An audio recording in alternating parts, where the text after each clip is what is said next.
वो कहना चाहते हैं कि हम रोजा नहीं रख पाते हैं तो अपनी इस बुरी आदत और बुरे लत की वजह से नहीं रख पाते हैं, अपनी जबान से वो एतराफ कर रहे हैं। इससे ज्यादा नुकसान उसका क्या होगा कि उस इंसान की वो बुरी आदत और उसकी वो बुरी लत इंसान को रोजा नहीं रखने देती। अच्छा, एक चीज मैं आपको बताऊं, जरा हिसाब आप करिएगा। बहुत सारे लोग पान गुटखा खाते हैं ना, मैं आपको बताता हूँ, संजीदगी से कभी सोचो अपनी जिंदगी में। आप पैसा बड़ी मुश्किल से कमाते हैं, पैसा कोई पेड़ में फलता नहीं है कि आप गए हिलाए और लेकर के आ गए। आपके बाप अगर बाहर कमा रहे हैं, दिन भर के खून और पसीने की कमाई इकट्ठा करके आपके पास अल्लाह की कसम वो भेजा करता है। कभी आप देखें, माँ के खांसी का सिरप खत्म हो चुका है और बच्चे की जेब का खर्च कम पड़ चुका है। पहले उसके जेब की खर्च पूरी की जाती है, पहले अपने लाडले बेटे के जेब की खर्च पूरी की जाती है, उसकी आरजू पूरी की जाती है, दवाएं बाद में आती हैं। ये हमने देखा है। लेकिन अफसोस, आपको अपने वालिदैन के इन पैसों की कदर नहीं है। आप अगर गुटखा खाते हो, एक हिसाब निकालते हो बड़ी सिंपल, जो आदमी पान गुटखे का आदी होता है कम से कम दिन में 50 रुपये का तो खा लेगा। ये मैं कम से कम ले रहा हूँ, इतना तो है ना भाई, आप लोग बोल दो कम से कम, नौजवान आगे आप ही बैठे हैं, 50 रुपया तो खा ही जाएगा ना, इससे कम तो नहीं होगा। अच्छा, अगर एक दिन में 50 रुपया खाता है, 30 दिन अगर आए एक महीने में, तो 30 दिन में वो खाएगा 1500 रुपये का गुटखा। कितना? एक महीने में 1500 का गुटखा खाएगा। अच्छा, ये एक महीने का हुआ। यही 12 महीने अगर खाता रहा ऐसे ऐसे तो एक साल तक 18,000 बनेगा। कितना? 18,000 रुपया एक साल में वो गुटखा खा के थूक चुका है। और उस बंदे की आमदनी एक महीने की 18,000 नहीं है। मालूम ये हुआ कि अगर वो 18,000 एक महीने का कमा रहा है तो साल भर में वो 18,000 सिर्फ गुटखा खा के थूक देता है। कुछ बात समझ में आ रही है? यही अगर वो 5 साल तक इतना इतना खा रहा है तो 5 साल में 90,000 रुपए का गुटखा खा के वो थूक चुकेगा। जब वो रोजाना सिर्फ 50 का गुटखा खाता हो और इतना ही रोज खाता रहे 5 साल तक, इससे ज्यादा 1 रुपया भी ना करे, तो 5 साल के अंदर 90,000 का गुटखा खा के थूक चुका है। अब वही अगर बचाया होता तो 90,000 रुपया उसके पास। अल्लाह के नबी ने बाकायदा ऑर्डर किया है और अल्लाह के नबी का हुक्म है कि अगर नौजवान शादी की उम्र को पहुंच जाए तो उसे वक्त पर शादी कर लेना चाहिए। आइए वो हदीस देख लेते हैं, अल्लाह के नबी की वो हदीस। या मअशर शबाबी मन इस्तताअ मिनकुमुल बाअत फल्यतज़व्वज।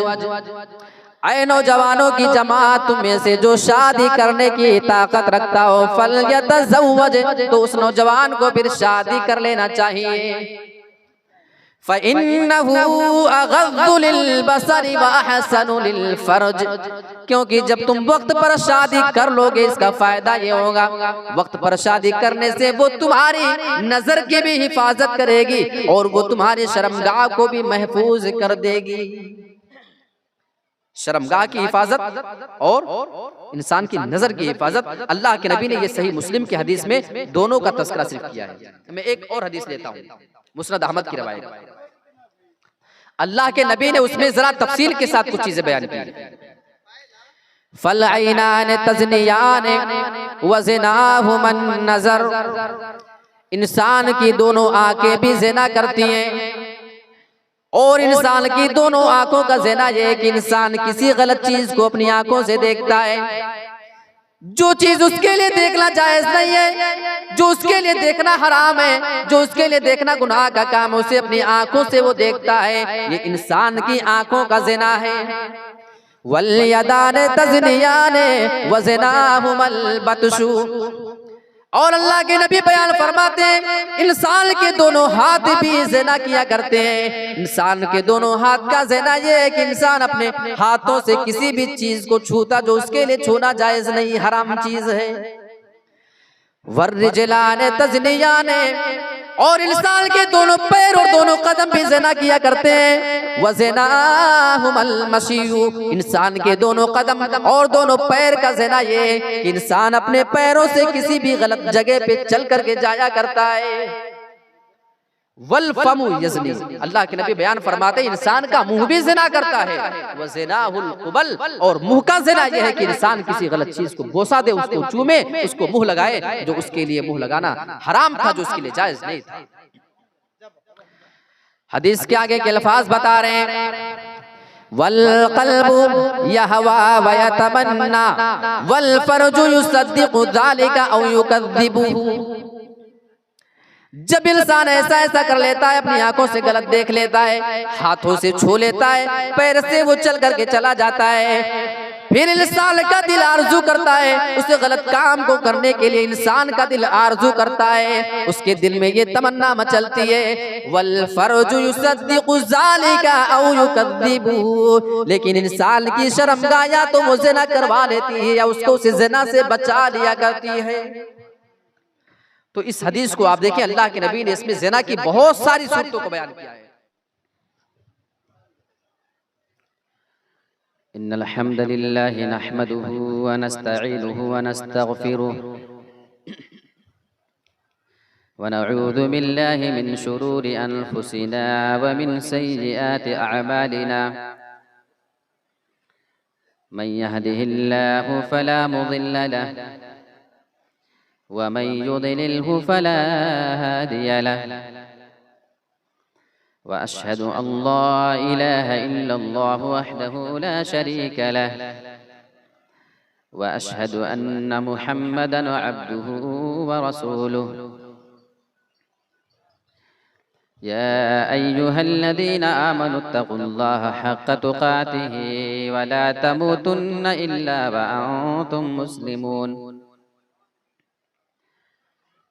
या अय्युहन्नासु इत्तक़ू रब्बकुमुल्लज़ी खलक़कुम मिन नफ्सिन वाहिदा व खलक़ मिन्हा ज़ौजहा व बस्स मिन्हुमा रिजालन कसीरन व निसाअ वत्तक़ुल्लाहल्लज़ी तसाअलून बिही वल अरहाम इन्नल्लाहा कान अलैकुम रक़ीबा। या अय्युहल्लज़ीना आमनुत्तक़ुल्लाहा व क़ूलू क़ौलन सदीदा युस्लिह लकुम अअमालकुम व यग़फिर लकुम ज़ुनूबकुम व मन युतिइल्लाहा व रसूलहु फ़क़द फ़ाज़ फ़ौज़न अज़ीमा। अम्मा बाद, अऊज़ु बिल्लाहि मिनश शैतानिर रजीम, बिस्मिल्लाहिर रहमानिर रहीम। नहनु नक़ुस्सु अलैका नबअहुम बिलहक़्क़ इन्नहुम फ़ित्यतुन आमनू बिरब्बिहिम व ज़िदनाहुम हुदा। रब्बि इश्रह ली सदरी व यस्सिर ली अमरी वहलुल उक़दतम मिन लिसानी यफ़क़हू क़ौली। अल्लाहुम्मा रब्बि ज़िदनी इल्मा। आमीन।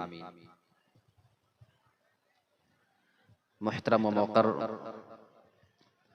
सदर मजलिस, नाज़िम जलसा, स्टेज पर तशरीफ़ फरमा निहायत ही बावक़ार और मुअज़्ज़ज़ उलमाए कराम की टीम, केदुआ ललमटिया और इसके क़ुर्ब जवार से तशरीफ़ लाए हुए निहायत ही मोहतरम सामईन, बुजुर्गान दीन, नौजवान साथियों, अजीज़ बच्चों, पर्दा नशीन, ख़वातीन इस्लाम, प्यारी माओ और बहनों,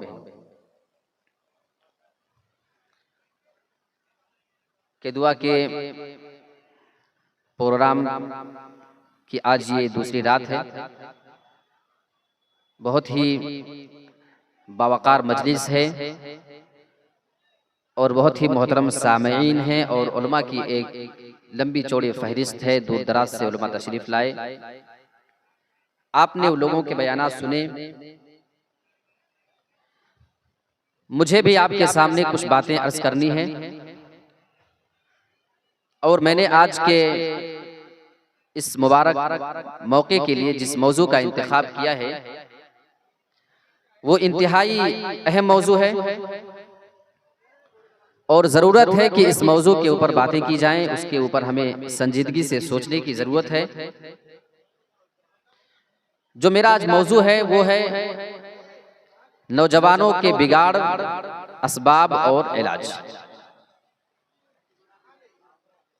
हमारे मुस्लिम मुआशरे में नौजवान बिगड़ क्यों रहे हैं? क्या वजह है कि जिसकी वजह से नौजवान बुराई के दलदल में फंसते जा रहा है और दीनदारी उसके अंदर से दूर होती जा रही है? इसी के ऊपर मैं आज रोशनी डालने की कोशिश करूंगा। लेकिन मैं कुछ असबाब बयान करने से पहले ये जान लेना जरूरी समझता हूं कि जवानी की अहमियत क्या है। जवानी की बहुत ज्यादा अहमियत है मेरे साथियों। एक बार अल्लाह रब्बुल आलमीन एक इंसान को जिंदगी में जवानी देता है। ये जवानी के अय्याम एक बार गुजर जाएं, एक बार अगर ये जवानी हमसे चली जाए तो दोबारा आरजू और तमन्ना करने के बाद भी ये जवानी दोबारा हमको नसीब नहीं होती है। अल्लाह रब्बुल आलमीन ने इस जवानी का तज़किरा कुरान मजीद के अंदर कई मकामात पे किया है। कुरान मजीद की एक आयत आप उठाएं और उसको देखें। अल्लाह रब्बुल आलमीन ने इस आयत करीमा के अंदर जवानी का तज़किरा किया। अल्लाहुल्लज़ी खलक़कुम मिन दुअफ़िन सुम्मा जअल मिन बअदि दुअफ़िन क़ुव्वतन सुम्मा जअल मिन बअदि क़ुव्वतन ज़ुअफ़न व शैबह यख़्लुक़ु मा यशाअु व हुवल अलीमुल क़दीर। अल्लाह रब्बुल आलमीन बयान फरमा रहा है, अल्लाहुल्लज़ी खलक़कुम मिन दुअफ़िन, वो अल्लाह ही की जात है जिसने तुम्हें कमजोरी की हालत में पैदा किया है। यानी तुम्हें निहायत ही कमजोर चीज से यानी मनी से, उस पानी के कतरे से पैदा किया। या इसका एक मफहूम ये भी बयान किया जाता है, अल्लाह रब्बुल आलमीन ने तुम्हें पहले तुफूलियत दिया था, तुम्हें बचपना दे दिया था, तुम निहायत कमजोर हुआ करते थे, तुम्हारे अंदर बोलने की ताकत नहीं थी, तुम्हारे अंदर कोई चीज महसूस करने की सलाहियत नहीं थी, तुम्हारे अंदर चलने फिरने की ताकत नहीं, तुम्हारे अंदर चीजों को सोचने और समझने की ताकत नहीं थी। अल्लाह रब्बुल आलमीन आगे बयान फरमाता है, सुम्मा जअल मिन बअदि दुअफ़िन क़ुव्वा, फिर अल्लाह रब्बुल आलमीन ने तुम्हें उस कमजोरी के बाद ताकत अता फरमा दिया। अल्लाह ने तुम्हें फिर नौजवान बना दिया, अल्लाह ने तुम्हें जवानी अता कर दी है। इस आयत करीमा के अंदर अल्लाह रब्बुल आलमीन जवानी का तज़किरा फरमा रहा है। अल्लाह ने तुम्हें इस लायक बना दिया है कि तुम अपने पैर से चलते फिरते हो, अपने हाथों से सामान को उठाते हो, चलते हो। तुम्हारी आँख में बीनाई अल्लाह रब्बुल आलमीन ने इतनी ज्यादा दे रखी है, तुम दूर दूर की चीजों को देख सकते हो। तुम्हारे कान की समाअत, सुनने की ताकत इतनी ज्यादा है कि तुम अपने कान से बहुत ही बेहतरीन तरीके से चीजों को सुन सकते हो। तुम्हारा दिल भी मजबूत है, तुम्हारे जिस्म के सारे आज़ा मजबूत अल्लाह रब्बुल आलमीन जवानी में बना देता है। फिर आगे अल्लाह तज़किरा फरमा रहा है, सुम्मा जअल मिन बअदि क़ुव्वतन ज़ुअफ़न व शैबा, फिर अल्लाह रब्बुल आलमीन तुम्हें जवानी देने के बाद तुम्हें कमजोर बना देता है और फिर अल्लाह तुम्हें बूढ़ा कर देता है।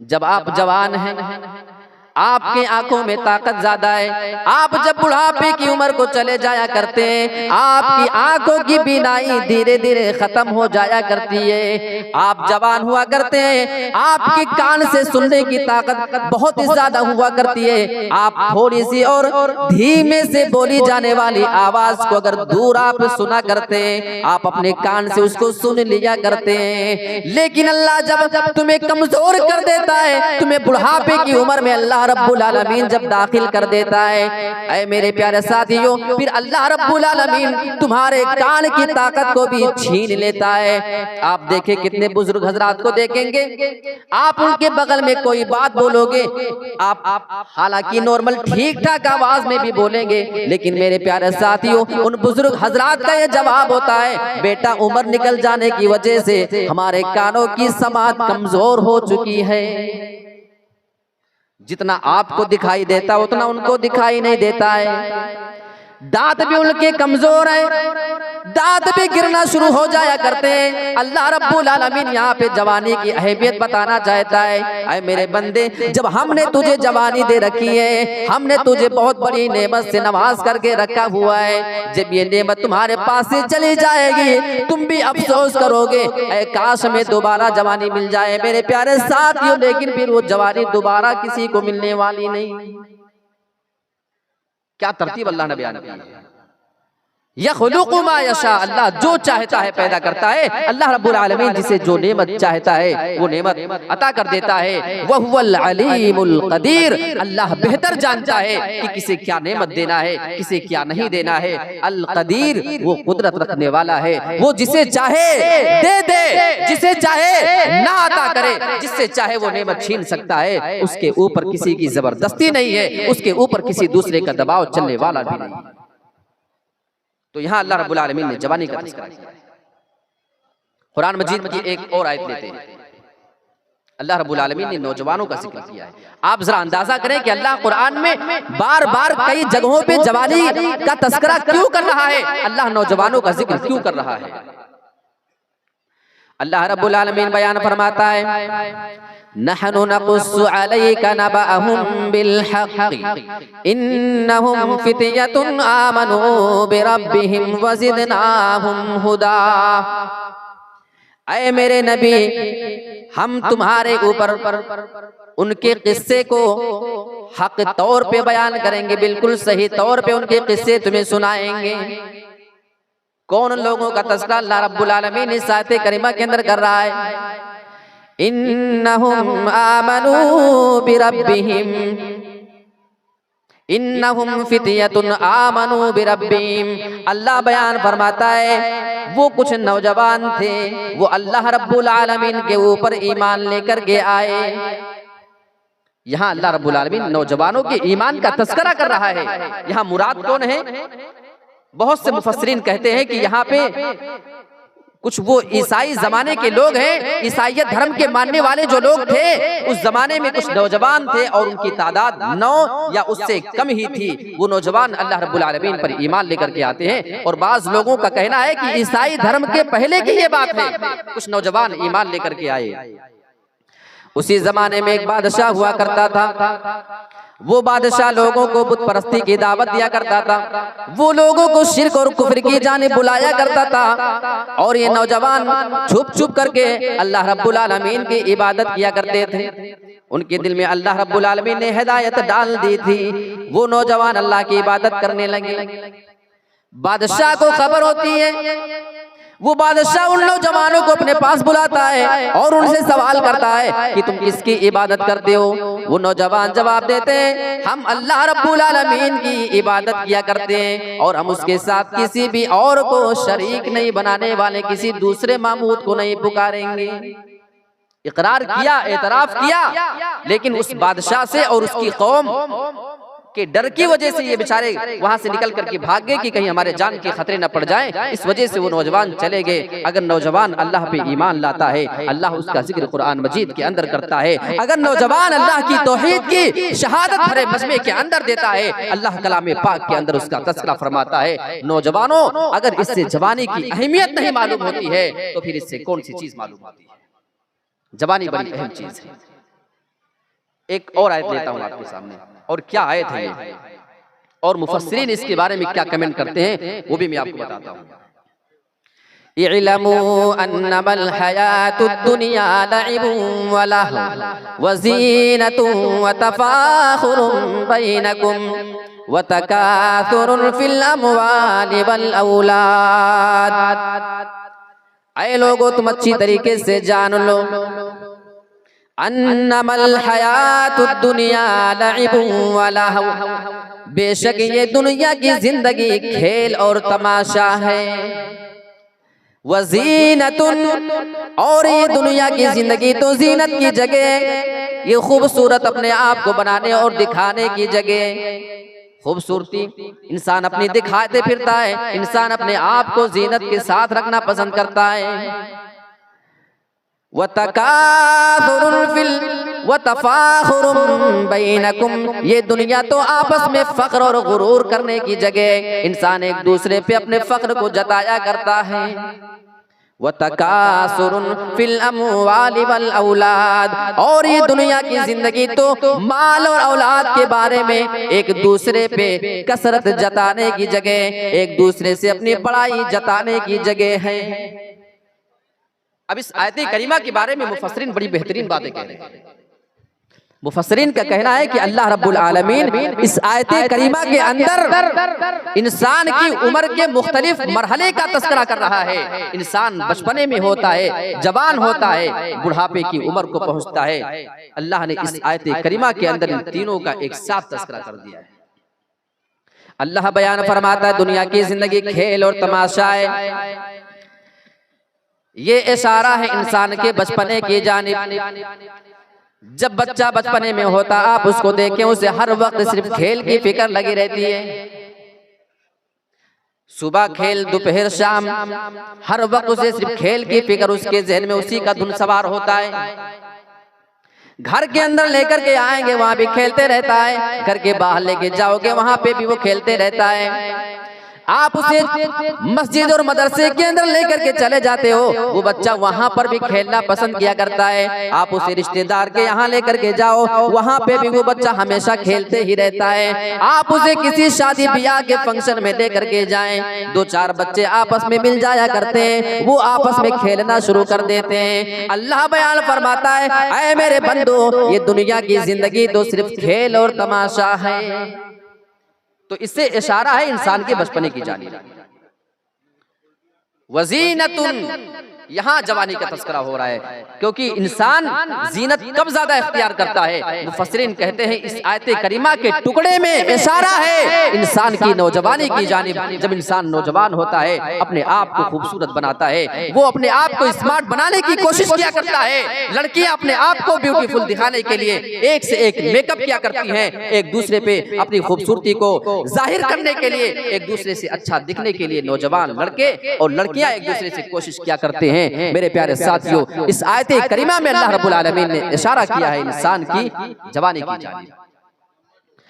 वतफाखुरुम बैनकुम, आगे का मरहला इंसान की जिंदगी जब जवानी से गुजरने लगती है, जब इंसान माल और दौलत कमा लिया करता है, इंसान रुपया और पैसा कमा करके जब जमा कर लेता जवानी के अय्याम के बाद, फिर इंसान एक दूसरे पे फख्र करने लगता है। एक दूसरे पे वो अपनी बड़ाई जताता है कि मेरे पास तुमसे ज्यादा दौलत, हमारे पास तुमसे ज्यादा प्रॉपर्टी है। ये जवानी का मरहला गुजरने के बाद होता है। वतकासुरुन फिल अमवालि वल औलाद, और अल्लाह बयान फरमाता है ये दुनिया की जिंदगी तो माल में और औलाद में एक दूसरे पे कसरत जताने की जगह, एक दूसरे से ज्यादती जताने की जगह है। इंसान जब बूढ़ा हो जाता है, आप उसे कभी देखें, एक दूसरे पे फख्र करता है, तुम्हारी कितनी औलाद है, देखो हमारे पास इतनी औलाद है, हमारे सभी बेटे तुम्हारे बेटों से ज्यादा सेट हैं, वो तुम्हारे बेटों से ज्यादा कमा रहे हैं, हमारे पास तो तुमसे ज्यादा प्रॉपर्टी है। अल्लाह बयान फरमाता है जब इंसान बुढ़ापे की उम्र में पहुंच जाता है, अपनी औलाद के ऊपर भी एक दूसरे से फख्र करता है, अपने खानदान के बारे में एक दूसरे से फख्र गुरूर किया करता है, अपनी औलाद के बारे में फख्र गुरूर करता है, और अपनी दौलत और जमा की हुई पूंजी के बारे में भी एक दूसरे से फख्र किया करता है। अल्लाह बयान फरमाता है ये दुनिया आपस में माल में और औलाद में एक दूसरे से कसरत और ज्यादती जताने की जगह है। तो इस आयत करीमा के अंदर अल्लाह ने उम्र के मुख्तलिफ मरहलों का तस्करा किया है, जिस तरीके से इंसान इन मराहिल से गुजरते रहता है। इतनी बातें होने के बाद आपको जवानी की अहमियत तो कम से कम समझ में आ गई।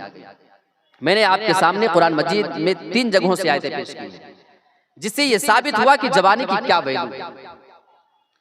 अब जो मैं आपको बताना चाहता हूं वो मेरा जो बताने का मकसद है कि नौजवानों के बिगड़ने के असबाब क्या हैं, रीजन क्या है, इंसान बिगड़ क्यों जाता है, इंसान सीधे रास्ते से भटक कर गलत रास्ते पे क्यों लग जाया करता है। इसके बहुत सारे वजह हो सकते हैं। सबसे पहली बात जो मैं आपको बताना चाहूंगा, इंसान का अपने वक्त को जाय और बर्बाद करना, अपने वक्त को, कीमती वक्त को बैठकर लहो लहीन में यार दोस्तों के पास दिन भर बैठा। इंसान से पूछो तुम आजकल क्या करते हो, कुछ नहीं, बस ऐसे ही गुजर रहा है। मेरे प्यारे साथियों, जवानी इसलिए नहीं मिली है कि आप उसे यूं ही गुजार दिया करें। जवानी की बहुत ज्यादा अहमियत है।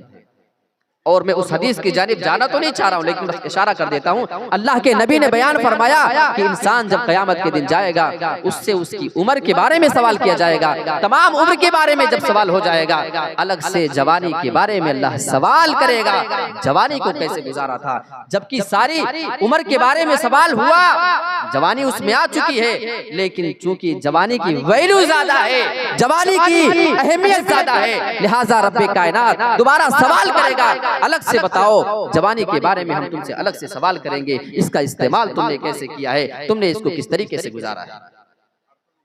तो जवानी की बहुत ज्यादा अहमियत है। और अपने उस मकसद को इंसान को पहचानना चाहिए जिस चीज के लिए अल्लाह रब्बुल आलमीन इंसान को दुनिया में पैदा कर दिया। अल्लाह रब्बुल आलमीन कुरान मजीद के अंदर इंसान के पैदा करने का मकसद बयान फरमा रहा है, वमा खलक़तुल जिन्ना वल इंसा इल्ला लियअबुदून। ऐ लोगों, मैंने इंसान और जिन्नात को सिर्फ इसलिए पैदा किया है कि वो मेरी इबादत किया करें। लिहाजा इंसान को अपने वक्त की अहमियत समझना चाहिए। अच्छा, तो सबसे पहली वजह आप ध्यान से सुनिएगा, अपने वक्त का सही इस्तेमाल न करना, यह नौजवानों के बिगड़ने का एक सबब है। दूसरी एक बड़ी अहम चीज है जो हर आदमी के हाथ में है, मेरे पास भी, आप सबके पास है, वो मोबाइल फोन का। मोबाइल का गलत इस्तेमाल इंसान इसकी वजह से बिगड़ रहा है, खास तौर पे नौजवान, फिर वो चाहे लड़का हो और फिर वो चाहे लड़की हो। वो चाहे लड़का और लड़की किसी गलत और बिगड़े हुए घराने से ताल्लुक रखते हो, या फिर वो जितनी मर्जी शरीफ घराने से ताल्लुक रखने वाला हो, अगर खुल्ला उसे उस वक्त में अगर मोबाइल को खुली छूट दे दी जाए अगर चलाने की, तो उसके बिगड़ने के चांस ज्यादा हुआ करते हैं। और मोबाइल का ये जो मामला है इतना खतरनाक, इसका नुकसान होगा तो इसको हमने कभी सोचा नहीं था। कुछ टाइम पहले, अभी थोड़े दिनों पहले, शायद आपने भी देखा होगा, सोशल मीडिया पे एक वीडियो आई है, खाने काबा के अंदर कुछ हाजी बैठे हैं बेचारे। कौन? हज करने गए, हज या उम्रा करने वाले, और खाने काबा के अंदर बैठे हैं और वहां पे वो ताश के पत्ते खेल रहे थे। खाने काबा के अंदर ताश के पत्ते खेले जा रहे हैं। अल्लाह, या हमारी आंखें तरसती हैं कि अल्लाह एक बार हमारी जिंदगी में कम से कम वो मौका दे कि ये गुनहगार आंखें तेरे उस मुकद्दस घर को देख सकें। अफसोस ये है कि वो बंदे अल्लाह के घर में भी गए, लेकिन वहां अल्लाह रब्बुल आलमीन के घर में जाने के बाद वो ताश के पत्ते बैठ कर खेल रहे हैं। मेरे प्यारे साथियों, इससे ज्यादा बुरा दौर और क्या सकता है। मैं आपके सामने मोबाइल की बातें कर रहा था। मोबाइल का इतना ज्यादा नुकसान बताया जाता है, बार बार आपसे कहा जाता है कि आप अपने बच्चों को ज्यादा मोबाइल का आदी ना बनाएं, आप अपने बच्चों के हाथ में बचपने से मोबाइल ना दे दिया करें, आप अपने बच्चों को गेम से दूर रखा करें। उन्हें बहुत से ऐसे गेम्स आते हैं जिनको खेलने की आदत लग जाया करती है, फिर उससे वो दूर भी नहीं रह पाते हैं। एक और आदमी की वीडियो आती है, वो हजर अस्वद के पास बैठा हुआ आदमी है, उसके हाथ में एक मोबाइल है और मोबाइल में वो बंदा लूडो का गेम खेल रहा था। हजर अस्वद से थोड़ी दूरी के सामने वो आदमी बैठा हुआ है और वो आदमी अपने मोबाइल फोन में इस तरीके से अपने वक्त को जाया और बर्बाद करता है। मेरे प्यारे साथियों, आप जरा अंदाजा तो लगाएं, उसे उस चीज की इतनी ज्यादा आदत लग चुकी है कि अगर वो वहां पे थोड़ा सा खाली बैठा है, फ्री होकर के टाइम उसको मिल गया है, वो अपने गुनाहों को याद करके अल्लाह रब्बुल आलमीन से अपने सारे के सारे गुनाहों को याद करके माफी मांगने के बजाय उसे मोबाइल में लूडो खेलना सूझ रहा है। मेरे प्यारे साथियों, इससे ज्यादा मोबाइल का और गलत इस्तेमाल क्या हो सकता है, इससे ज्यादा उसका नुकसान क्या होगा। अरे कितने बच्चों को आप देखते हैं, 4 साल 5 साल का बेटा है और बाप अगर 10 मिनट के लिए फोन अगर छीन ले अचानक से उसके हाथ में, बच्चा रोते रोते ऐसे सांस भर लेता है कि लगता है कि उसका दम निकल जाएगा। आप लोग तो देखते रहते हैं सब। कितने लोग कहते हैं क्या बताएं भाई, उसके मुंह में फूंक मार के हमको सांस डालना पड़ता है, ऐसा लगता है कि वो अभी मर ही जाएगा, जबकि ये सब बच्चों की शरारत होती है। उनको मालूम है कि हम क्या करेंगे तब हमको फोन मिलेगा। अल्लाह के वास्ते अपने बच्चों को मोबाइल फोन से दूर रखें, वरना अल्लाह की कसम अगर आज कोई आदमी हजरे अस्वद के सामने बैठ करके लूडो गेम खेल सकता है अपने मोबाइल में, तो कोई बईद बात नहीं है, कोई ताज्जुब की बात नहीं है कि आपका वो आने वाला बेटा जो फ्री फायर गेम का आदी है, जो बहुत सारे खेल का आदी है, जो मोबाइल में वो गेम खेला करता है, कोई हैरत की बात नहीं कि फिर आपके बेटे के बारे में भी ये खबर आ जाए कि वो खाने काबा में जाने के बाद भी गेम खेलते हुए नजर आया है, ये खबर आ जाए तो फिर आप ताज्जुब नहीं करें। तो मोबाइल का गलत इस्तेमाल ये बहुत खतरनाक चीज है। दूसरी चीज हो गई, अब तीसरी बहुत अहम बात है, अपने आप को खाली रखना, फ्री रखना, फजूल का बैठे रहना, अपने आप को कामों में न लगाना। ये तीसरी वजह है नौजवानों की बिगड़ने की। लिहाजा वालिदैन को चाहिए कि अपने बच्चे को छोटे से ही, याद रखिए जितने भी वालिदैन हैं, चाहे माँ हो चाहे बाप, गौर से सुनिए, आपके घर में अगर बच्चा छोटा है या आपकी जिम्मेदारी बनती है, बहुत काम की बात बता रहा हूँ, अपने बच्चे को या तो दुनियावी किसी काम में लगा दे, वो खेलता रहे कुछ ना कुछ, मोबाइल के अलावा खेलने दो उसको, जितना खेलना खेलने दो, थक जाने दो उसको। सुबह से खेलेगा, दोपहर में सो जाएगा, दोपहर के बाद सब थकेगा, उसके बाद खेलने दो उसको, जितने मर्जी वो थक जाने दो, परेशान करे होने दो, घर में हंगामे होने दो। यहाँ तो माएं मोबाइल बच्चों को इसलिए देती है कि परेशान बहुत करता है, मोबाइल दे देती है तो थोड़ा सा हमको भी चैन आता है, जाके सुकून से बैठ के कम से कम कुछ देखता है और गेम अपना खेलते रहता है। ये माएं अपने बच्चों को बिगाड़ रही है। आपको नहीं मालूम कि आप अपने बच्चे को आदत डाल रही हैं। जब वो होश संभाल रहा था उसे नहीं मालूम था कि मोबाइल में क्या क्या चीजें आती हैं। आप अपने आप को खाली करने के लिए, बच्चा आपको परेशान ना करे, आपको आके डिस्टर्ब ना करे, इस बिना पे आप ईद ने तो उसको फला गेम लगा के दिया था खेलने के लिए, आपने यूट्यूब में लगा के दिया था कोई चीज देखने के लिए। बड़े होकर के जिद करे तो आप बुरा क्यों मानते हो? तो या तो किसी दुनियावी काम में लगाएं और थोड़ा सा और शऊर की उम्र को पहुंच जाए, सूझबूझ की उम्र को जब पहुंच जाए तो उसे किसी दीनी काम में मसरूफ कर दें, उसे दुआएं याद कराएं, कुरान की आयतें पढ़ाने की कोशिश करें। बच्चा जो चीज सुनता है वही बोलता है। और वो इब्लीस की बात मुझे याद आती है, नौजवानों अपने आप को ज्यादा बिजी रखने की कोशिश करो अच्छे कामों में। याद रखिएगा, फ्री रहेंगे, खाली जहन शैतान का घर होता है। शैतान आपके पास आएगा, आपके दिमाग में तमाम तरह की बातें वो डालता है, आपको वो गलत रास्ते पे ले जाने की हर मुमकिन कोशिश करेगा। और वो आयत आपके सामने रखूं मैं, उठाइए सूरतुल हिज्र आयत नंबर 36, 37, 38, 39 और 40, 5 आयतें आप उठाते जाएं और देखें कि इब्लीस ने अल्लाह से क्या बातें की और अल्लाह भी इब्लीस से बातें कर रहा है। हाँ, अब जरा उस आयत को देख लेते हैं। क़ाल रब्बि फ़अंज़िरनी इला यौमि युबअसून क़ाल फ़इन्नका मिनल मुनज़रीन इला वक़्तिल यौमिल मालूम। जब अल्लाह रब्बुल आलमीन ने इब्लीस को जन्नत से निकाल दिया था, जब उसे दुनिया में अल्लाह रब्बुल आलमीन भेज रहा था, उसे हमेशा के लिए अल्लाह ने जब जहन्नमी करार दे दिया था। इब्लीस तो हमेशा के लिए जहन्नमी हो चुका है, वो दुनिया में आ रहा है, जन्नत से निकाला जा चुका है। अल्लाह रब्बुल आलमीन के सामने में जो पेश करता है, वो अल्लाह रब्बुल आलमीन के सामने ही अपनी बात पेश करता है। ऐ मेरे परवरदिगार, तू मुझे मोहलत दे दे, कयामत तक के लिए तू मुझे मोहलत दे दे। मैं तुझसे ये मोहलत मांगने आया हूँ। मैं जमीन के अंदर जब जाऊंगा तेरे बंदों को बहकाऊंगा, मैं जमीन के अंदर तेरे बंदों को बहकाने की तुझसे इजाजत मांग रहा हूँ। अल्लाह रब्बुल आलमीन को उसकी कोई परवाह नहीं होती है। क़ाला फ़इन्नका मिनल मुनज़रीन। अल्लाह रब्बुल आलमीन बयान फरमाता है, ऐ इब्लीस तू मुझसे मोहलत मांग रहा है, जा तू मोहलत दिया जाता है, जब तक चाहे मैं तुझे मोहलत देता हूँ। इला वक़्तिल यौमिल मालूम, मैं तुझे क़यामत के दिन तक के लिए मोहलत देता हूँ। जा तू जो कर सकता है जमीन में कर लेना। मेरे प्यारे साथ थी वो इब्लीस ने इजाजत मांगी थी और अल्लाह रब्बुल आलमीन ने उसको इजाजत दे दिया था। इजाजत मिल जाती है। आगे इब्लीस की जुर्अत जरा देखो, अल्लाह रब्बुल आलमीन के बारे में वो क्या जुमले बोलता है, जिसकी बातों में हम पड़े रहते हैं, जिसके बहकावे में आकर के हम अल्लाह रब्बुल आलमीन से अपना रिश्ता तोड़ बैठते हैं। वो अल्लाह के सामने क्या कहता है, क़ाल रब्बी बिमा अग़वैतनी, ऐ मेरे रब, वो अल्लाह को अपना रब भी कह रहा है, ऐ मेरे रब तूने मुझे गुमराह कर दिया है, तूने मुझे गुमराह कर दिया है, जन्नत से मैं निकाला जा रहा हूँ, इसका जिम्मेदार तू है क्योंकि तूने मुझे गुमराह कर दिया है। अल्लाह के ऊपर इल्जाम लगा रहा है। एक बंदा अपने रब के सामने इतनी बड़ी जुर्रत वाली बातें कैसे रख सकता है? अल्लाह तूने मुझे गुमराह कर दिया, अल्लाहु अकबर, अस्तगफिरुल्लाह, नऊज़ बिल्लाहि मिन ज़ालिक, लानत अल्लाह रब्बुल आलमीन की इब्लीस की।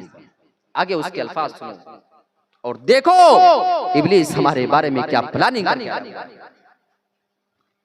बिमा अग़वैतनी लउज़य्यिनन्ना लहुम फिल अर्ज़, ऐ मेरे रब जब मैं जमीन के अंदर जाऊंगा, मैं जमीन में तेरे बंदों के लिए गुनाहों को मुज़य्यन करके बना सवार करके पेश कर दूंगा, उनको खूबसूरत बना करके उनके सामने ला करके रख दूंगा। ये मुज़य्यन करना क्या होता है, बनाना और सवारना क्या होता है? ये माइक है, नॉर्मल शक्ल और सूरत में, इसकी ऐसी डिजाइनिंग कर दी जाए कि देखने वाले को बड़ी खूबसूरत लगने लगे। हाँ यार ये तो कितनी प्यारी चीज, इसको लेना चाहिए, जबकि अंदर से होना अच्छी लेकिन दिखने में ऐसी वो लगने लगे। कभी कभी देखें कुछ लोग गिफ्ट लेकर के कहीं जाते हैं, हाँ जैसे शादी ब्याह है, अब किसने क्या दिया ये कौन देखता है। 100 रुपये का गिफ्ट लिया और 20 रुपए की पैकिंग बड़ी सी कराई और ले जाके पकड़ा दिया। अब किसको मालूम क्या कौन लेके आया, वो जा रहा है 100 रुपये में नाम हो गया, इतना बड़ा गिफ्ट आया था। अब जाके खोलेंगे साहब पता चले कि कुछ है 100 रुपये का कोई छोटा सा सामान। वो चीज अच्छी है नहीं, लेकिन उसको डिजाइनिंग करा दिया गया है, उसको मुज़य्यन करा दिया गया। यही होता है मुज़य्यन करना, यानी बुरी चीज को अच्छी बना करके उसको पेश कर दिया जाए। इब्लीस यही अल्फाज इस्तेमाल कर रहा है, ऐ अल्लाह मैं जब जमीन में जाऊंगा तेरे बंदों के लिए गुनाहों को बना सवार करके पेश करूंगा। हालांकि गुनाह अच्छे है नहीं, गुनाह है बहुत खतरनाक चीज, ये इंसान को है ले जाने वाले जहन्नम में, लेकिन इतना बनाऊंगा, इतना सवारूंगा, इतना खूबसूरत बना करके पेश करूंगा कि इंसान को फिर गुनाह गुनाह नजर नहीं आएगा। और आप देख लो आज हम मुसलमानों में ही देख लो, कितने बड़े बड़े गुनाह हमें गुनाह नजर आते ही नहीं, फिर तो हमें कहना पड़ता है कि इब्लीस तू अपने वादे में कितना सच्चा है। एक लड़की है बेचारी जवान, मुसलमान घर की है, अपने खालाजाद लड़के के साथ, मामूजाद लड़के के साथ, फूफीजाद लड़के के साथ, चाचाजाद लड़के के साथ, जिनसे उसका पर्दा करना लाजिम है, वो उसका गैर महरम है, याद रखिएगा, उसके सामने उससे निकलने की इजाजत नहीं है। लेकिन हमारे यहाँ रिवाज है कि अगर अपने खाला के लड़के के साथ, मामू के लड़के के साथ, फूफी और चचा के लड़के के साथ तुम बाइक पे अगर मोटरसाइकिल पे बैठकर कहीं भी मार्केटिंग करने चली जाओ, पूरे गांव के सामने लेकर के जाओ, किसी को बुरा नहीं लगता है, क्योंकि इब्लीस ने इतना बनाया है, इतना संवारा है कि वो गुनाह हमें गुनाह फिर नजर नहीं आता है। लेकिन वही लड़की अगर किसी दूसरे अजनबी लड़के के साथ बैठ करके निकल जाए, पूरे गाँव वाले अफसोस करेंगे। अफसोस है कितनी गिरी हुई लड़की है, क्यों मेरे प्यारे साथियों, जैसे वो हराम है वैसे ये भी हराम है। शर्त ये है और फर्क सिर्फ ये है कि इस बात को इब्लीस ने हमारे दिमाग में इतना बना दिया है, इतना सवार दिया है, इतना खूबसूरत हमको ये चीज लगने लगी है कि वो बुराई हम बुराई समझते ही नहीं।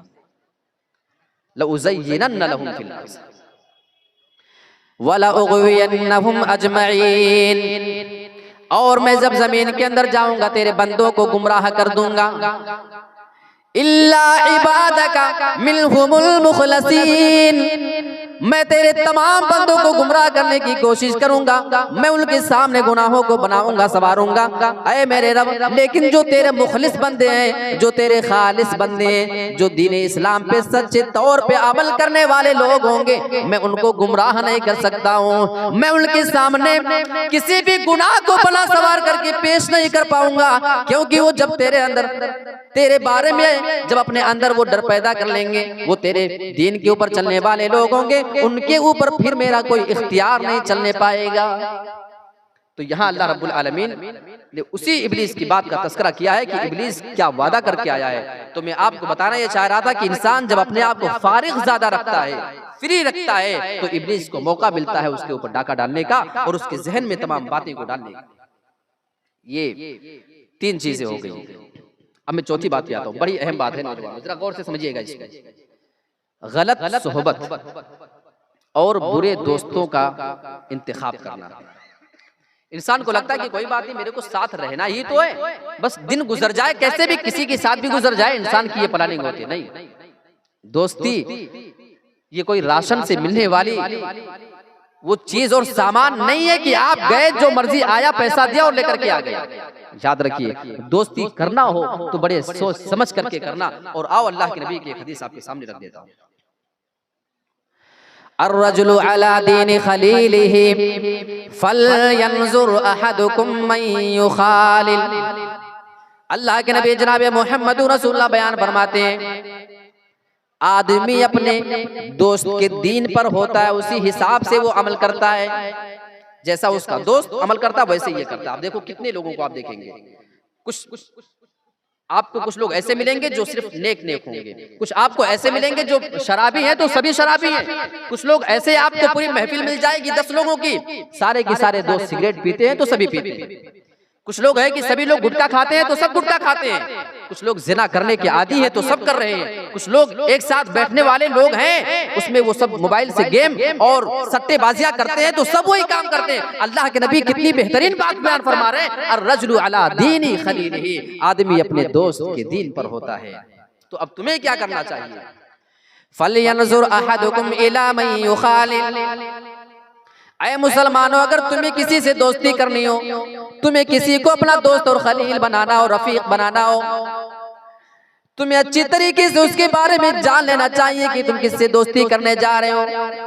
जिस लड़के से तुम दोस्ती करना चाहते हो वो दीन के मामले में कैसा है, वो दुनिया के मामले में कैसा है, उसके आदत और अतवार कैसे हैं, वो अपने अखलाक में कैसा है, वो चाल चलन के एतबार से कैसा है। फलयंजुर अहदुकुम इला मन युखालिल। तुम्हें जिससे दोस्ती करना हो उसके बारे में तुम बहुत ही अच्छी तरीके से जान और फटक करके उससे दोस्ती किया करना। और बुरे दोस्तों का नुकसान क्या होता है मेरे प्यारे साथियों, अभी तक मेरी नजर में बहुत सारी ऐसी मिसालें आई हैं कि गलत दोस्तों का नुकसान उसे देखने को मिला है। लेकिन आओ मैं आपके सामने एक बहुत बड़ी मिसाल बयान करता हूं। मैं बात कर रहा हूं अल्लाह के नबी जनाब मोहम्मद रसूलुल्लाह के प्यारे और महबूब चचा अबू तालिब की बात कर रहा हूं। अबू तालिब ईमान नहीं लाए, ये आप सब जानते हैं। अल्लाह के नबी बराबर पूरी जिंदगी उनको इस्लाम की तरफ बुलाते रहे, ऐ मेरे चचा आप इस्लाम ले आइए। अबू तालिब की हालत बहुत ज्यादा खराब हो चुकी है, सख्त बीमार पड़ चुके हैं, उनकी जिंदगी के आखिरी अय्याम चल रहे हैं, लास्ट टाइम उनकी जिंदगी का चल रहा है। अल्लाह के नबी अपने चचा से बहुत ही ज्यादा मोहब्बत किया करते थे, क्योंकि अल्लाह के नबी के चचा आपके लिए पूरी जिंदगी तकलीफ उठाया करते थे, आप कुरैश वालों की बातों को भी सुना करते थे, आप उनकी बहुत सारी परेशानियों को झेल करके अपने भतीजे की हिफाजत किया करते थे। अल्लाह के नबी की बड़ी ख्वाहिश थी किसी तरीके से बस मेरे चचा ईमान ले आए। एहसान मानो मुसलमानों, अल्लाह ने हमें ईमान वाला बनाया है। यहाँ नबी तड़प रहा है, अल्लाह मेरे चचा को कलमा नसीब कर दे। आप अपने चचा के पास जाते हैं, या अम्मी कुल ला इलाहा इल्लल्लाह, ऐ मेरे प्यारे चचा आप सिर्फ अपनी एक बार अपनी जबान से ला इलाहा इल्लल्लाह पढ़ दीजिए। कलिमतन अशहदु लका बिहा इंदल्लाह, ये एक कलमा आप अपनी ज़बान से अदा कर दीजिए। मैं इस कलमे की वजह से अपने रब के पास जाऊंगा और आपके बारे में सिफारिश करूंगा। ऐ मेरे प्यारे चचा आप अगर लोगों के सामने नहीं पढ़ना चाहते, आप मेरे कान के अंदर एक बार ये कलमा पढ़ दीजिए। हो सकता था भतीजे की बातें सुन करके दिल नरम पड़ता और शायद वो चीज होती, बहरहाल जो ना हुई उसके बारे में क्या बोला जाए, लेकिन उसकी वजह क्या बनती है मालूम है। यहाँ अल्लाह के नबी अपने प्यारे चचा को कलमे की तलकीन कर रहे हैं, पूरी कायनात के अंदर अल्लाह के नबी से बड़ा मुबल्लिग, अल्लाह के नबी से बड़ा दाई दुनिया में कोई देखा ही नहीं। आपकी ज़बान की तासीर ये हुआ करती थी, मक्का के बड़े से बड़े काफिर और बड़े से बड़े मुशरिक भी ईमान लाने पे मजबूर हो चुके थे, लेकिन चचा को तलकीन कर रहे हैं, चचा को वो बात समझ में नहीं आ रही। जानते हैं वजह क्या है? वही दो बुरे दोस्त उनके पास मौजूद थे। एक का नाम अबू जहल है और दूसरे का नाम है अब्दुल्ला बिन अबू उमैया। वहां अल्लाह के नबी उनको कलमे की तलकीन कर रहे थे, आप एक मर्तबा ये कलमा पढ़ लीजिए। और वहां वो दोनों दोस्त बगल में बैठ करके उनको बार बार ये शर्म दिला रहे थे, अय अबू तालिब, क्या तुम अपने बाप दादा का दीन छोड़कर अपने भतीजे के दीन इस्लाम पे तुम आ जाओगे? क्या तुम ऐसा करने को तैयार हो? यहाँ अल्लाह के नबी बार बार उनको कलमे की तलकीन कर रहे थे, बार बार वो उनके बुरे दोस्त उनको आर दिला रहे, शर्म दिला रहे थे।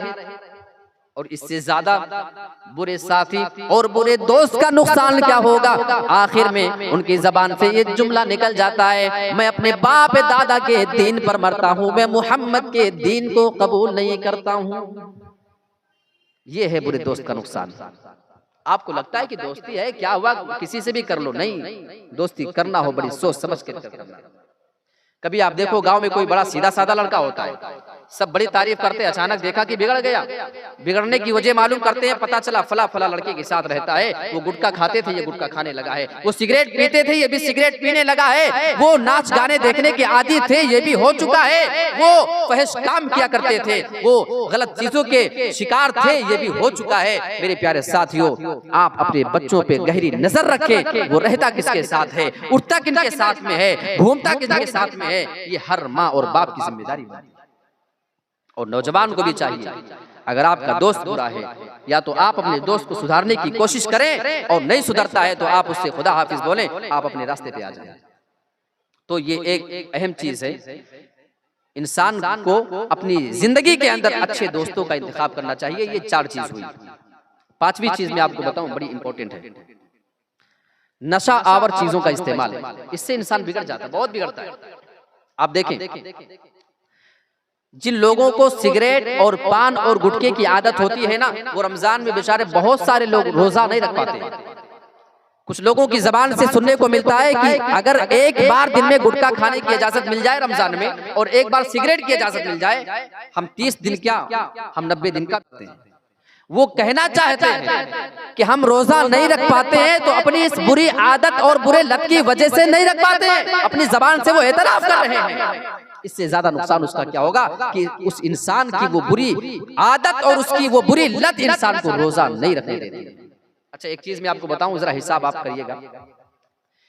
बहुत सारे लोग पान गुटखा खाते हैं ना, मैं आपको बताता हूँ, संजीदगी से कभी सोचो अपनी जिंदगी में, आप पैसा बड़ी मुश्किल से कमाते हैं। पैसा कोई पेड़ में फलता नहीं है कि आप गए हिलाए और लेकर के आ गए। आपके बाप अगर बाहर कमा रहे हैं, दिन भर के खून और पसीने की कमाई इकट्ठा करके आपके पास अल्लाह की कसम वो भेजा करता है। कभी आप देखें, माँ के खांसी का सिरप खत्म हो चुका है और बच्चे की जेब का खर्च कम पड़ चुका है। पहले उसके जेब की खर्च पूरी की जाती है, पहले अपने लाडले बेटे के जेब की खर्च पूरी की जाती है, उसकी आरजू पूरी की जाती है, दवाएं बाद में आती हैं। ये हमने देखा है।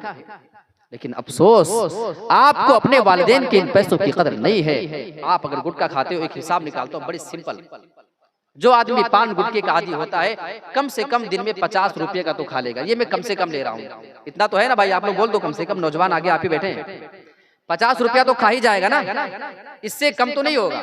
अच्छा, अगर एक दिन में 50 रुपया खाता है, 30 दिन अगर आए एक महीने में, तो 30 दिन में वो खाएगा 1500 रुपये का गुटखा। कितना?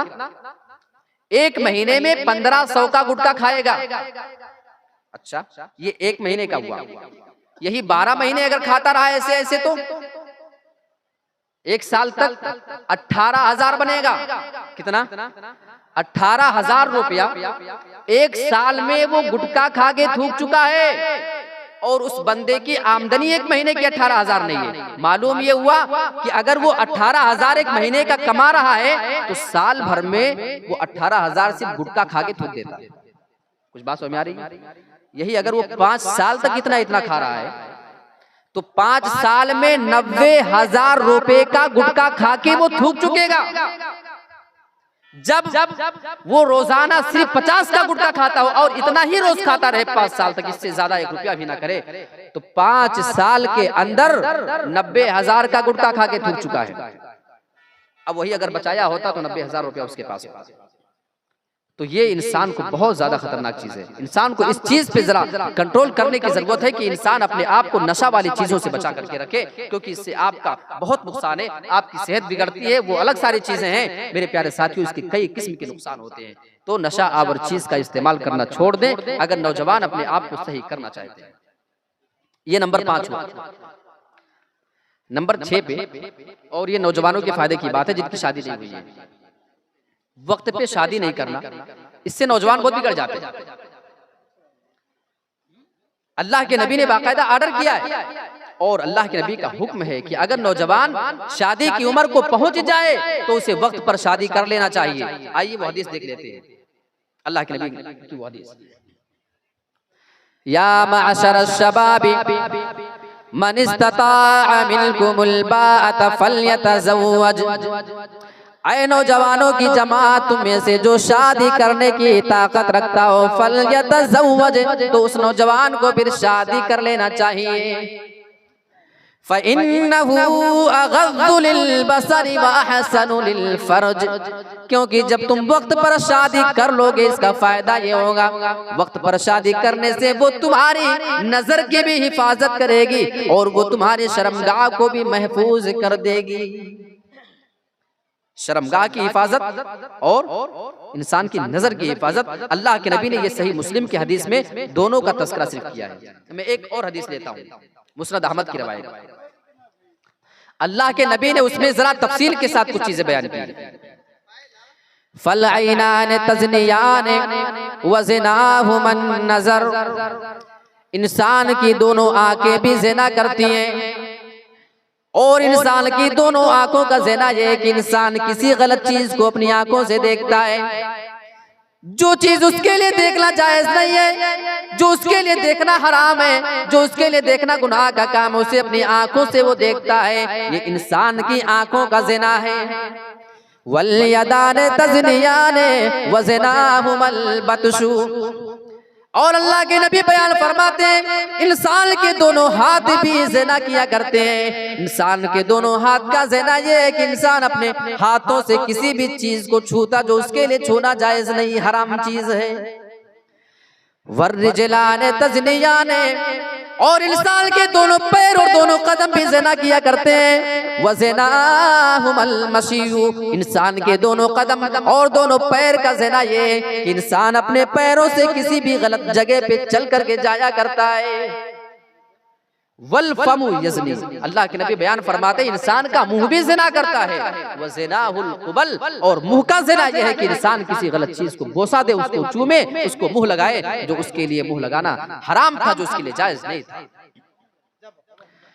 हदीस के आगे के अल्फाज बता रहे हैं वल क़ल्बु यहवा व यतमन्ना वल फ़र्जु युसद्दिक़ु ज़ालिका औ युकज़्ज़िबु, जब इंसान ऐसा ऐसा कर लेता है, अपनी आंखों से गलत देख लेता है, हाथों से छू लेता है, पैर से वो चल करके चला जाता है, फिर इंसान का दिल आरजू करता है उस गलत काम को करने के लिए, इंसान का दिल आरजू करता है, उसके दिल में ये तमन्ना मचलती है वल फर्जु युसद्दिक़ु ज़ालिका औ युकज़्ज़िबु, लेकिन इंसान की शर्मगाह या तो वो ज़िना करवा लेती है या उसको उस ज़िना से बचा लिया करती है। तो इस हदीस को आप देखिए, अल्लाह के नबी ने इसमें ज़िना की बहुत सारी सूरतों को बयान किया है, लेकिन वो सही मुस्लिम की हदीस में अल्लाह के नबी ने सिर्फ 2 बात का तस्करा किया, इंसान की नजर की हिफाजत और शर्मगाह की हिफाजत। इस हदीस की वजाहत इस हदीस से हो जाती है कि अल्लाह के नबी ने यहाँ शुरुआत नजर से किया है और खत्म किया है शर्मगाह पे। तो इन तमाम चीजों का रोल होता है इंसान को ज़िना करवाने के लिए। तो इंसान को वक्त पर शादी करना चाहिए। ये नंबर 6 हो गया। नंबर 7 जो बिगड़ने की एक अहम वजह है ना, वो इंसान का अपनी शर्मगाह का गलत इस्तेमाल करना है। अल्लाह के नबी सल्लल्लाहु अलैहि वसल्लम के सामने वो वाकया जो पेश आया वो मुझे याद आता है। एक आदमी अल्लाह के नबी के पास आया और उसके अल्फाज आप जरा देखो, हिम्मत उसकी। जब किसी को गुनाह करने की ख्वाहिश हो जाती है तो वो निडर हो जाता है।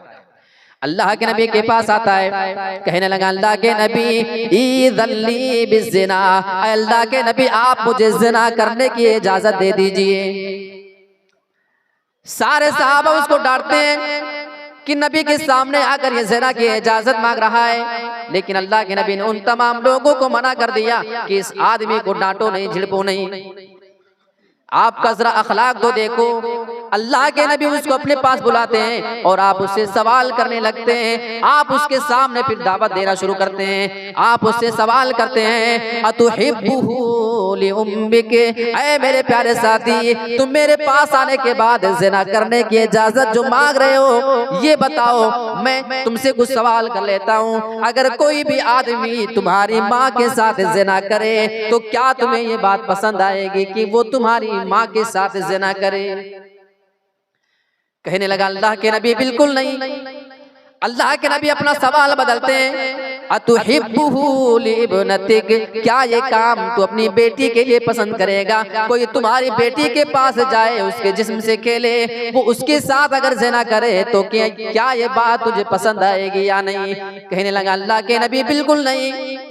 अल्लाह के नबी आगे सवाल करते हैं, आप उसके सामने एक एक रिश्ता गिना करके आप उसको एहसास दिलाना चाह रहे हैं। अतुहिब्बुहु लिउख्तिक, ऐ मेरे प्यारे साथी, ये बताओ, अगर कोई तुम्हारी बहन के पास जाए और उसके साथ वो ज़िना करे, उसके जिस्म से खेलने की कोशिश करे, तो क्या ये बात तुम्हें पसंद आएगी?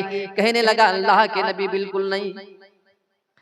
आप उससे सवाल करते हैं, अतुहिब्बुहु लिअम्मतिक, ऐ मेरे प्यारे साथी, ये बताओ, अगर कोई तुम्हारी फूफी के पास जाए और उसे ज़िना करे तो क्या ये बात तुम्हें पसंद आएगी? कहने लगा अल्लाह के नबी नहीं। आप उससे आखिरी सवाल करते हैं, अतुहिब्बुहु लिखालतिक, क्या ये काम तो अपनी खाला के लिए पसंद करेगा? तुम्हारी माँ की बहन जो तुम्हारी खाला है, अगर कोई ये काम उसके साथ करना चाहे तो क्या ये बात तुम्हें पसंद आएगी? कहने लगा अल्लाह वल्लाह, अल्लाह के नबी बिल्कुल नहीं, अल्लाह की कसम मुझे ये बात पसंद नहीं। सभी चीजों में इनकार। अब अल्लाह के नबी के समझाने का तरीका जरा देखो। आप उसे बता रहे थे, ऐ मेरे प्यारे साथी, तू जिसके पास ज़िना करने की इजाजत मेरे पास मांग रहा है, जिसके साथ तू ज़िना करना चाहता है, वो भी किसी की माँ हो सकती है, वो किसी की बहन होगी, वो किसी की बेटी होगी, वो किसी की फूफी होगी और किसी की खाला होगी। फिर उस आदमी को वो बात कैसे पसंद आएगी कि तू उसकी इन तमाम रिश्तेदारों के साथ जा करके ज़िना करे? उस आदमी की समझ में बात आ रही थी। अल्लाह के नबी उस आदमी के सीने पे अपना हाथ रखते हैं और अल्लाह रब्बुल आलमीन से दुआ करते हैं, अल्लाहुम्मा ग़फिर ज़ंबहु, ऐ अल्लाह तू इस आदमी के गुनाह को माफ कर दे, व तहिर क़ल्बहु, और अल्लाह तू इस आदमी के दिल को पाक कर दे, व हस्सिन फ़रजहु, और इस आदमी की शर्मगाह की तू हिफाजत फरमा ले। अल्लाह के नबी ने दुआ किया, अल्लाह रब्बुल आलमीन ने उस नबी की दुआ को सुना और वो आदमी फिर कभी दोबारा उस काम की तरफ नहीं पलटा। तो जो नौजवान अपनी शर्मगाह का गलत इस्तेमाल करते हैं, बस एक बार सिर्फ सोच लो कि हम जिस हालत में किसी लड़की के साथ मौजूद हैं, कोई मेरी बहन के साथ होता, कोई मेरी माँ के साथ इस हाल में होता और मेरी नजर उस पर पड़ जाती तो मुझे कितना खराब लगता। जितना तुम्हें लगेगा उतना ही उसे भी लगेगा, जिसकी वो बहन होगी, जिसकी वो बेटी होगी। मेरे प्यारे साथियों, इंसान को अपनी शर्मगाह का सही इस्तेमाल करना चाहिए। इंसान के बिगड़ने की एक और वजह, ये नंबर 7 हो गया। नंबर 8 पे है हराम कमाई। देखो, कमाने से अल्लाह नहीं रोकता है,